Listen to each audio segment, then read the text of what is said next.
बढ़ते हैं Tamil Nadu mercantile bank की तरफ, जहां पर चौथी तिमाही के नतीजे आ गए। यहां पर भी हमने देखा है मार्जिन्स में इंप्रूवमेंट देखने को मिली है। हालांकि स्लिपेज के आंकड़े में कुछ इजाफा रहा, ब्याज से आए 7.5% के आसपास। मुनाफे में ज्यादा कुछ बदलाव नहीं, जिसका तस 253 करोड़ के आसपास ये खड़ा था। और यहां पर अगर आप क्वार्टर ऑन क्वार्टर देखें तो प्रॉफिटेबिलिटी में थोड़ी सी नरमी देखने को मिली। अब यहां से आगे सिचुएशन कैसी उभर कर आ रही है, कंपनी के एमडी और सीईओ एस कृष्णन हमारे साथ है। कृष्ण साहब, गुड आफ्टरनून, शुक्रिया हमारे लिए समय निकालने के लिए। दो चीजें, एक तो स्लिपेजेस क्वार्टर ऑन क्वार्टर 27% बढ़ गए हैं और कुछ आपने राइट ऑफ ज्यादा किए हैं Q4 में, कारण बताएंगे इसके? ऐसा है, अगर मेरा एनपीए देखेंगे तो एनपीए पिछले क्वार्टर में, पिछले तिमाही में 1.69% था ग्रॉस एनपीए, वो अभी मार्च में 1.44 में आया है। स्लिपेज के बारे में बात करूं तो अभी मेरा स्लिपेज रेशियो है Q4 में सिर्फ 0.16% है, जो पिछले तिमाही में 0.22% था। मेरे को सेकेंड क्वार्टर में जो सितंबर वाला क्वार्टर था उसमें थोड़ा ज्यादा स्लिपेज था, उसके कारण पूरे साल का मेरा स्लिपेज रेशियो 1.36 में रहा। अगर आप देखेंगे Q4 को, स्लिपेज तो टोटली कंटेन्ड है।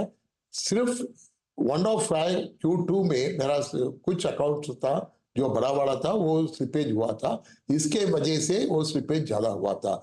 वो अभी ठीक हो गया। मेरा एसएमए पोजीशन देखिए, मेरा एसएमए पोजीशन पिछले साल में 6.51% था, वो अभी 3.97 में आ गया। इसका मतलब है मेरा stress position has come down substantially.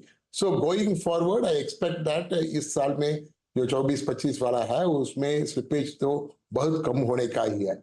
और आप राइट ऑफ देखेंगे, वो भी वन ऑफ है, जो 100% में था वो राइट ऑफ किया है हमने, that is also one of. Going forward we do not expect much of the write of.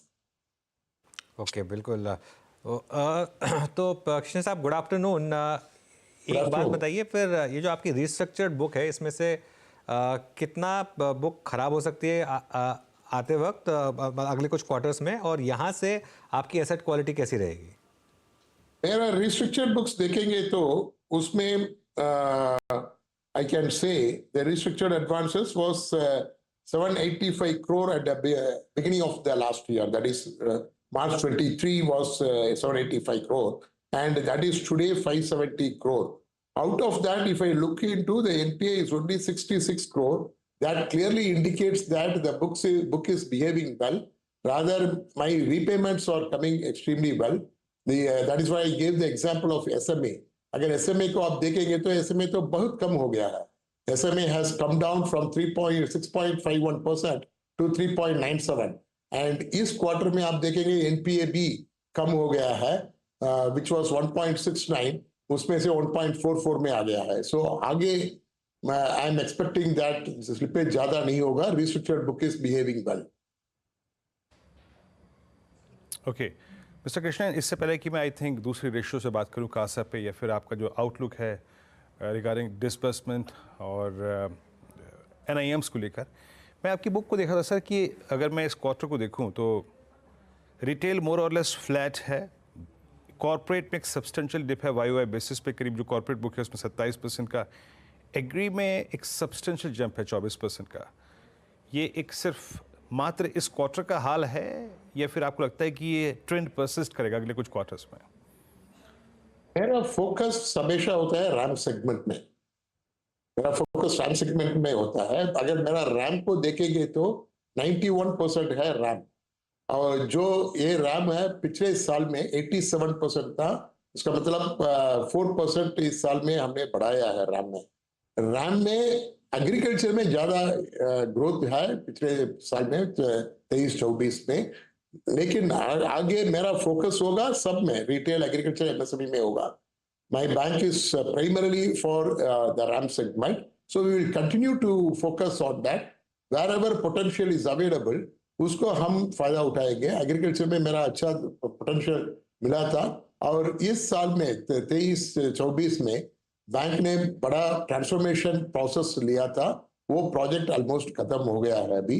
So I expect that it will pay the results. We will be able to reap the fruits in 24-25. As we were focusing on the MSME as the first phase in the business process reengineering, we took the MSME in that phase. We have created MSME hubs in almost all the geographies. We have 12 regional offices, out of which 9 regional office में 9 regional office में हमने MSME hub बनाया है. उस MSME hub में मेरा underwriting standard अच्छा होगा, क्योंकि स्पेशलाइज्ड पीपल को हम पोस्ट करते हैं, उसमें मेरा अंडरराइटिंग स्टैंडर्ड बढ़ेगा. और हमने रिलेशनशिप मैनेजर्स को भी अपॉइंट किया है. This will enable me for having more relationship and also the lead. So I expect that this will improve in this year. Okay sir, चाहे वो भारत हो, आई मीन भारत में चाहे वो जो इन्फ्लेशन की ट्रैजेक्टरी है या फिर वर्ल्ड वाइड, शायद एक जनरल सेंस ये परसिस्ट कर रहा है अब कि जो रेट कट की साइकिल थी वो थोड़ी सी डेफर हो गई है. ऐसे में जो NIMs आपने इस क्वार्टर में मेंटेन किया, दैट्स अप्रॉक्सीमेटली 4.24, ये FY25 के फर्स्ट हाफ के लिए मोर और लेस ट्रैजेक्टरी यही रहेगी या फिर इसमें कोई आप इम्प्रूवमेंट या फिर डिक्लाइन देखते हैं? नहीं, मेरे ख्याल में ट्रैजेक्टरी यही होगा. मैं गाइडेंस तो ये देता हूँ स्ट्रीट को कि मैं ऑलवेज निम तो 4 से ऊपर ही रखूंगा, वो गाइडेंस दे रहा हूँ. लेकिन मेरे हिसाब से अभी रेट तो स्टेबल है, अभी काटने का अभी इमीडिएट रिडक्शन का उम्मीद नहीं है, इसलिए मेरा निम इसी रेंज में रहेगा. मिस्टर कृष्णन, बहुत बहुत शुक्रिया हमारे लिए समय निकालने के लिए, and good luck to you for FY24 sir. 25 thank you. Calendar year 24 and FY25. चलिए अब